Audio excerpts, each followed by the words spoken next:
Na noite de 10 de novembro de 1979, um trem da Canadian Pacific perdeu uma de suas rodas e 24 vagões saíram dos trilhos. Havia nesses vagões 5 ingredientes perigosos: gás, soda cáustica, estireno, fibra de vidro e cloro. Esses líquidos inflamáveis e vapores causaram uma explosão tão tremenda que pôde ser vista a uma distância de 100 quilômetros. A evacuação teve início 2 horas depois da explosão. No total, 218 mil residentes tiveram que deixar suas casas e só depois de quase uma semana eles puderam voltar aos seus lares. Sem ter havido mortes ou fatalidades sérias, muitos consideram o acidente ferroviário de Mississauga um milagre. Até hoje, esse foi a evacuação mais tranquila na história da América do Norte.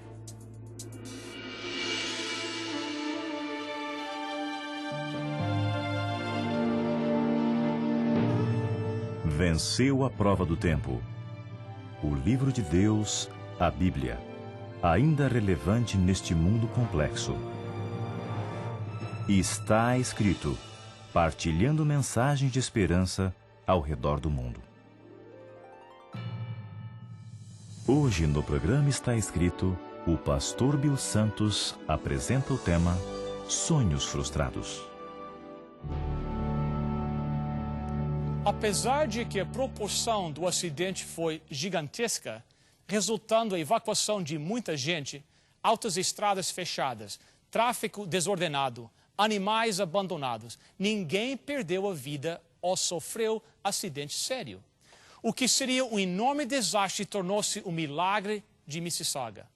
Os trens não são a única coisa que saem dos trilhos, os sonhos também saem. Alguns sonhos são sabotados por inimigos, outros são destruídos por erros cometidos ou por negligência. Quais todos já tiveram pelo menos um sonho frustrado? Você já se apaixonou por alguém, construiu sonhos maravilhosos de felicidade futura só para encarar a realidade que a outra pessoa envolvida não possui os mesmos sonhos? Já encarou o fato de que você já atingiu o máximo em sua carreira profissional e nunca chegará à posição que sonhava? Já teve que ouvir do seu cônjuge a declaração de que o casamento acabou? Já sentiu o tempo passar sem encontrar o seu eleito? Viu os seus sonhos acariciados desde a infância se evaporando um a um? Já ouviu a declaração de que você ou um membro de sua família sofre de uma doença incurável que coloca um ponto de interrogação no futuro? Como todos nós já tivemos sonhos esmagados, podemos entender as lágrimas silenciosas que rolaram nas faces do jovem José ao ter seus sonhos esmagados, a cada passo dado pelos camelos em direção oposta ao seu lar. Mas espere, vamos mais devagar. Lemos em Romanos capítulo 15 e versículo 4. Porque todo o que dantes foi escrito para o nosso ensino foi escrito, para que pela paciência e consolação das Escrituras tenhamos esperança. A referência à expressão dantes enquadra todas as verdades escritas no Antigo Testamento. E se leio este verso corretamente, há 2 razões básicas pelas quais Deus colocou no Velho Testamento à nossa disposição para estudo e aplicação. Primeira, para a instrução presente. Segunda, para a esperança futura.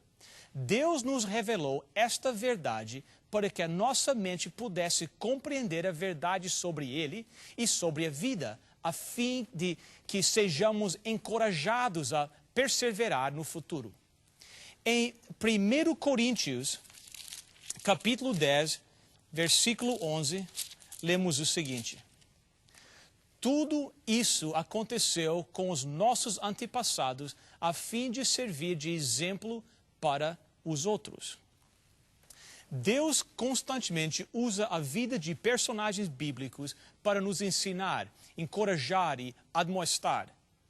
Quem poderia esquecer o impacto da verdade vivida por Davi, Moisés, Jonas, Pedro e Paulo? É impossível considerar a verdade meramente teórica quando a vemos revelada na vida de simples seres humanos. O manual de treinamento de Deus está repleto de vidas que inspiram e ensinam. Sendo este o caso, alguém que eu penso que nós devemos conhecer. Sua vida está narrada de Gênesis 37 a 50. É um homem íntegro que modelou sua vida em função do perdão. Seu nome é José. Se estou certo, você nunca se esquecerá deste homem. Possivelmente, nenhuma outra história bíblica seja mais repleta de suspense e drama como a história de José. A primeira pessoa que encontramos e necessitamos compreender na vida de José é o seu pai, Jacó.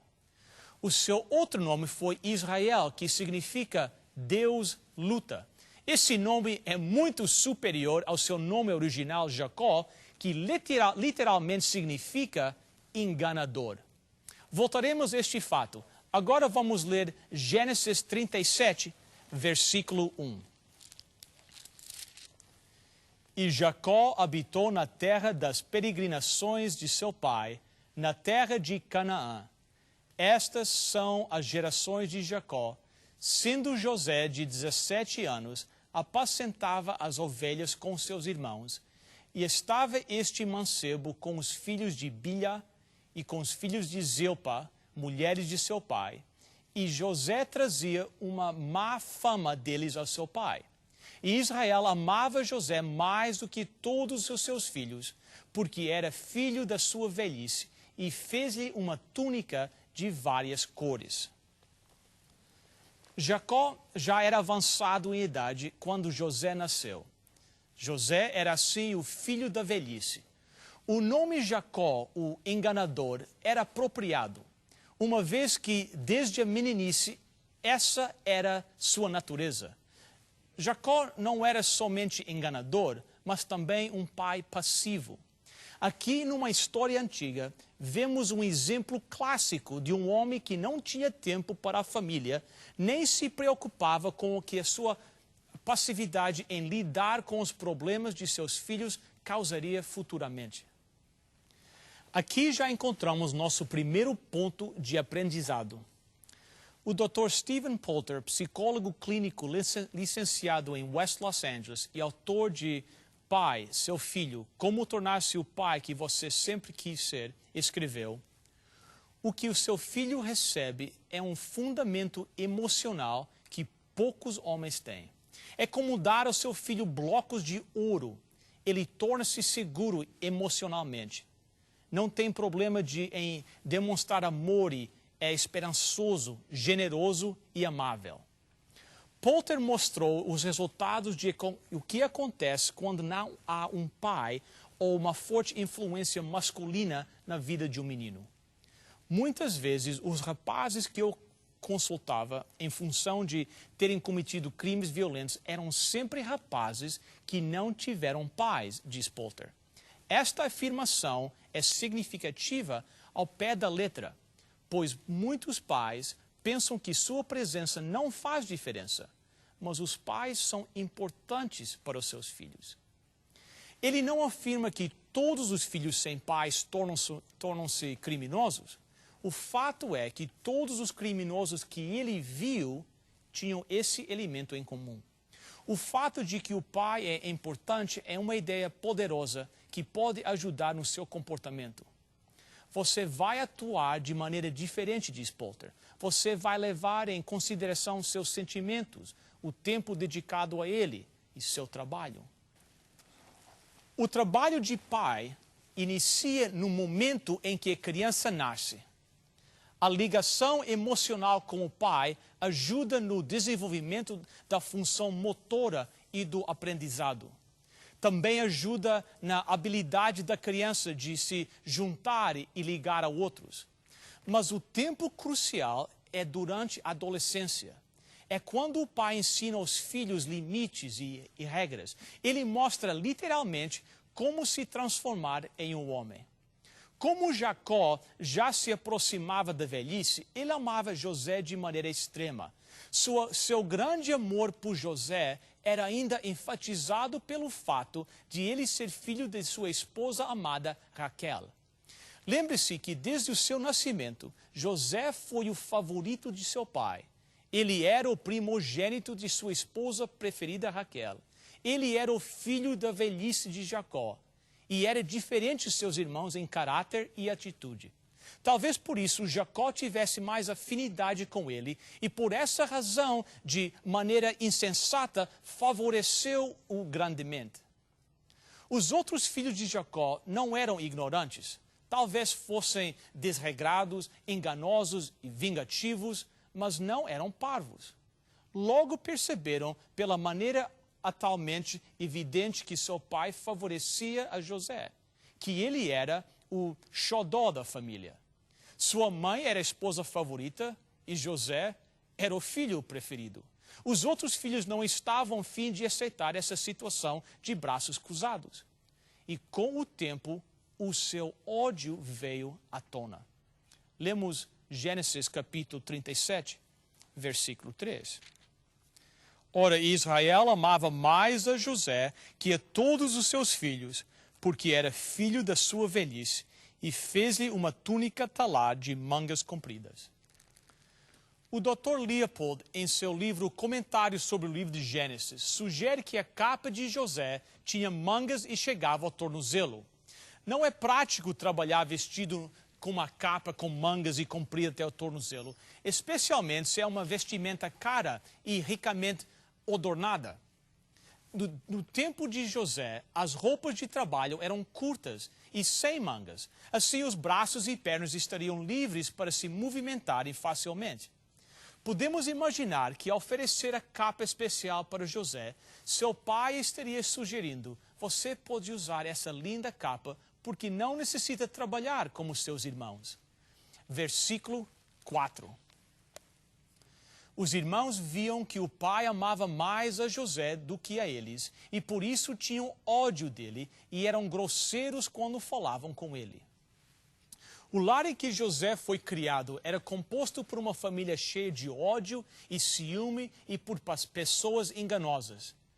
E nesse ambiente hostil, durante 17 anos, os filhos de Jacó observaram o seu favoritismo por José. O ciúme dele se transformou em ressentimento e ódio.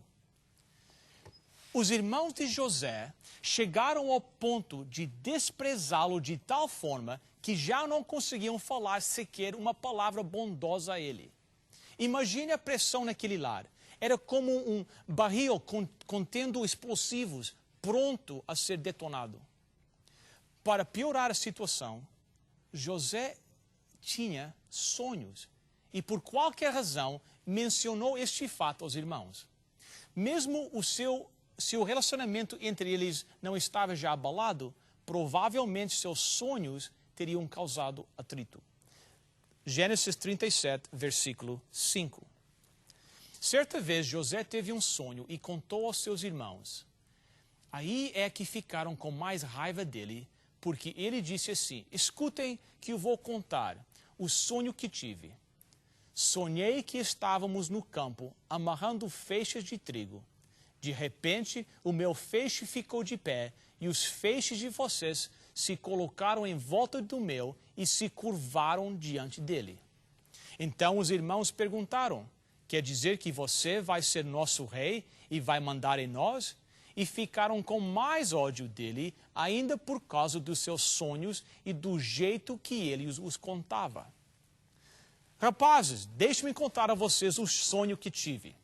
Podemos imaginar os irmãos pensando de jeito nenhum. E José disse: não foi só um sonho, já tive outro. Versículo 9.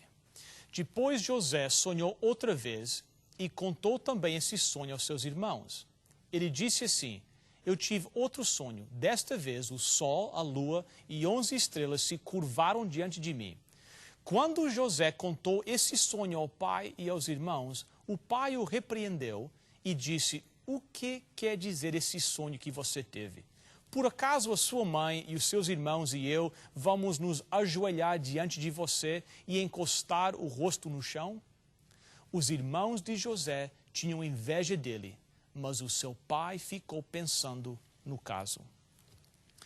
Quando Jacó ouviu sobre o sonho, uma vez mais respondeu passivamente. Talvez ele nem percebeu o ciúme dos outros filhos, ou se deu conta, resolveu não fazer caso. A passividade dos pais é mortal para a família que está já descontrolada. A faísca se alcança o barril. Pouco depois desse incidente, os irmãos de José levaram o rebanho do pai ao pasto. Mas José não foi com eles, possivelmente porque Jacó queria o filho próximo a ele. Mas depois de algum tempo, ele pediu a José que fosse inspecionar os irmãos e voltasse com notícias. Não sabemos o que Jacó estava pensando nessa altura, ou se realmente ele pensava em algo relacionado com os filhos. Estaria ele totalmente alheio à situação? Como poderia ele não estar a par do ódio e ciúme em sua própria casa? Uma explosão de emoções está prestes a acontecer. Versículo 17. Aí José foi procurar os seus irmãos e os achou em Dotã. Eles viram José de longe e, antes que chegasse perto, começaram a fazer planos para matá-lo. Eles disseram: lá vem o sonhador. Venham, vamos matá-lo agora. Depois jogaremos o corpo num poço seco e diremos que um animal selvagem o devorou. Assim veremos no que vão dar os sonhos dele. Que hostilidade dentro de uma família! Tão logo viram José se aproximando, a reação imediata deles foi matá-lo. Aqui vemos a passividade paterna num ambiente hostil resulta em consequências descontroladas. Nessa altura, os irmãos já pensavam em assassinato. Rubem se adianta. Versículo 21. Quando Rubem ouviu isso, quis salvá-lo dos seus irmãos e disse: não vamos matá-lo. Não derramem sangue. Vocês podem jogá-lo neste poço aqui no deserto, mas não o machuquem.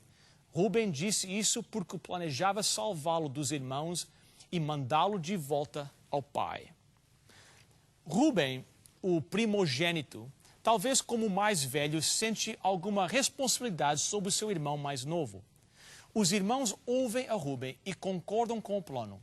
Notem que a primeira coisa que fizeram quando José chegou foi tirar-lhe a capa. A primeira evidência de um favoritismo teria que ser banida.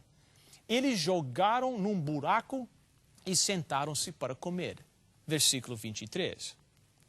Quando José chegou ao lugar onde seus irmãos estavam, eles arrancaram dele a túnica longa, de mangas compridas, que ele estava vestindo. Depois o pegaram e jogaram no poço que estava vazio e seco, e sentaram-se para comer. A história continua quando os irmãos sentaram-se para comer e viram uma caravana chegando em direção ao Egito. Ao invés de matarem José, seus irmãos o venderam como escravo por 20 dinheiros de prata, o valor de um escravo incapacitado.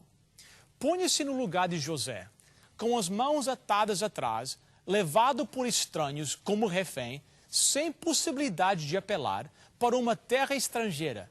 Seu status mudou quase instantaneamente de filho favorito de um fazendeiro rico para escravo valendo 20 dinheiros. Onde estaria Deus nessa situação? Quando os sonhos se desmoronam, o que se segue? Quando Jacó viu a evidência de sangue, chegou à conclusão que seu amado filho José já estaria morto. Será que naquela noite de solidão e tormento, Jacó deu conta de seu fracasso como pai e abriu seu coração em contrição a Deus?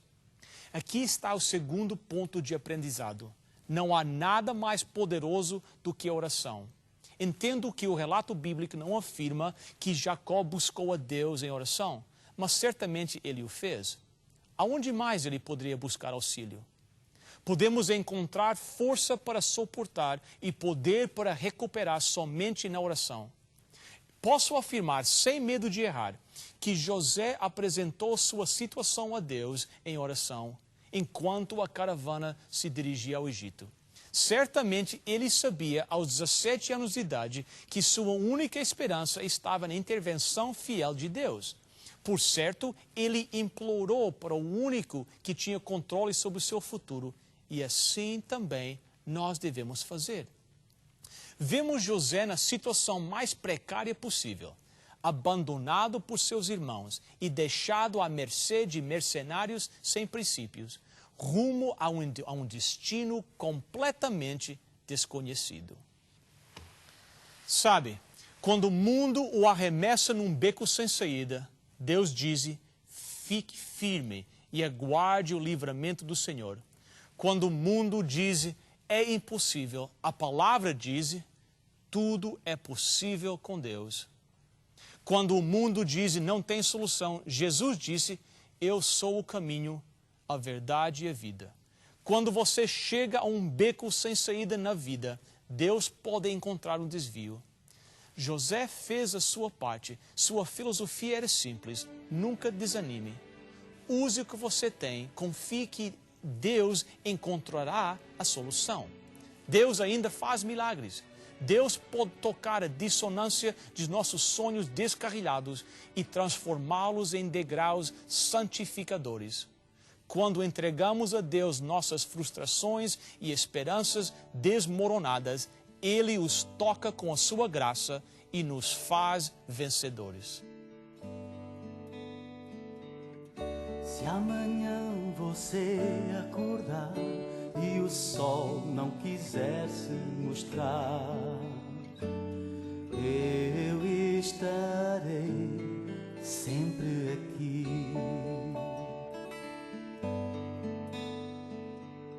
E se as trevas trouxerem temor, quero dar o meu amor. Eu estarei sempre aqui. Sempre aqui estarei para ser sua calma, para dar paz à sua alma. Estarei sempre aqui. Se você estiver chorando, se ganhando, perdendo ou lutando, sou o seu Deus. Estou sempre aqui.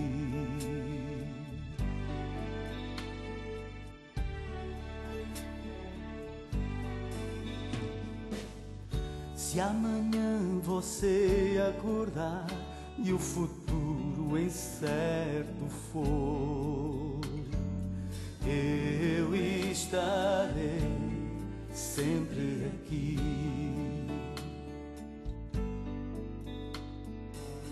Tão certo como é o sol nascer, o amor irá crescer.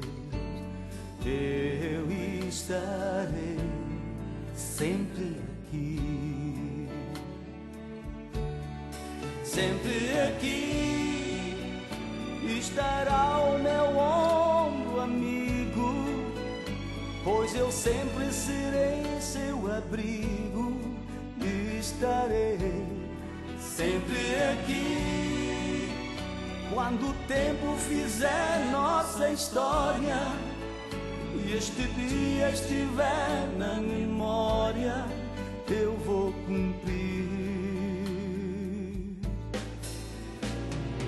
Eu vou cumprir as promessas que eu fiz no dia em que dei a minha vida.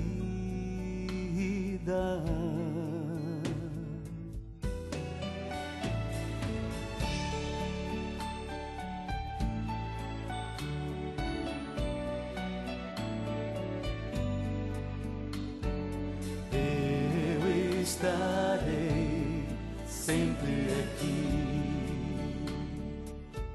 E como o sol que sempre irá nascer, o amor sempre irá crescer.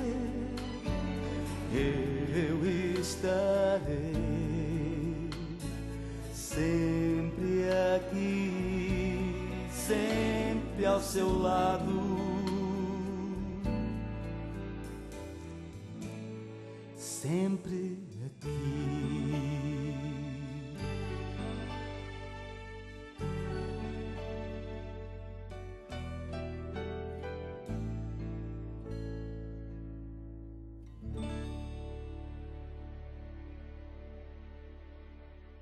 Querido Pai Celestial, tome os fragmentos disformes de nossas vidas e nossos sonhos esmagados e transforma-nos completamente. Esteja com cada telespectador hoje, em nome e por amor de Jesus. Amém.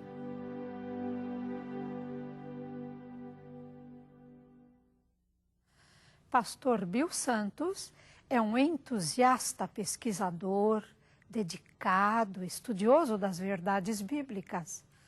Quantas bênçãos nos são oferecidas através desta mensagem tão linda. Se você apreciou o sermão apresentado hoje, poderá obter cópia do mesmo. Aliás, poderá fazer parte de sua coleção. Peça-o agora mesmo. Para você solicitar a sua oferta de hoje, basta chamar o nosso número de telefone 416-259-8608. Chame agora mesmo 416-259-8608. Lembre-se que a oferta é grátis. A operadora necessita de seu nome, endereço, número de telefone, juntamente com o nome da oferta que você deseja. Se você preferir, poderá também escrever para Está Escrito Box 2010, Oshawa, Ontário, L1H 7V4. Agradecemos as suas cartas, os pedidos de oração que nos enviam e também o seu apoio financeiro. Espero que você sintonize conosco ao continuarmos a estudar a vida de José. Voltaremos na próxima semana, no mesmo dia e horário. Até então, lembre-se, não só de pão viverá o homem, mas de toda a palavra que sai da boca de Deus.